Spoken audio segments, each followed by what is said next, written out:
With 1,300 yards and 22 touchdowns worth of production returning, split three ways, of course, in Wayne Crumb's by-committee approach to rushing the football, there is little disputing that the returns of Brian Carman, Drew Shaw, and quarterback Tyler Crum make Rushville-Industry one of the most formidable backfields in the Tri-States.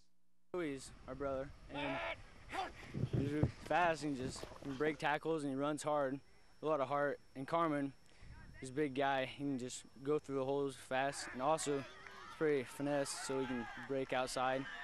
And I guess I can do both. Yeah, none of us really care about how many yards we get per game as long as there's a W on that board after the game. Yeah, we just like to move the ball. Nobody knows what's coming, and it doesn't really matter to us just as long as we win. Because they never know what's going to come. We bring the power, the speed, and just blocking and everything, and they just don't know what's coming at them.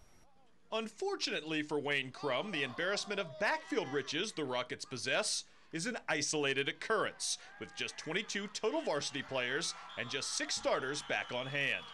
Well, I feel very good. We've got some good kids. We lost 9 starters on defense, but we think we've got what it takes to fill it in. Our biggest concern is our senior class is smaller this year, so we're a little thinner, and injuries would be more devastating, I believe. Depth may be an issue, but past history tells us that the Rushville-Industry defense should eventually be a team strength.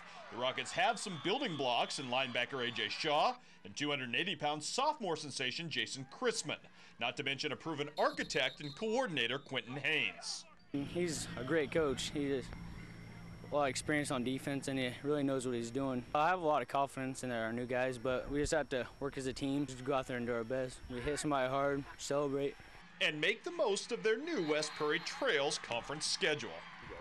Yeah, it's kind of disappointing not getting to play Carthage this year, but West Hancock and Porter is going to make up for it. They're going to be 2 great games. I believe some of the coaches been here a while, poo-pooed it a little bit. They said there's a strong schedule a few years ago, but I believe it's maybe the strongest schedule in the last 20 years.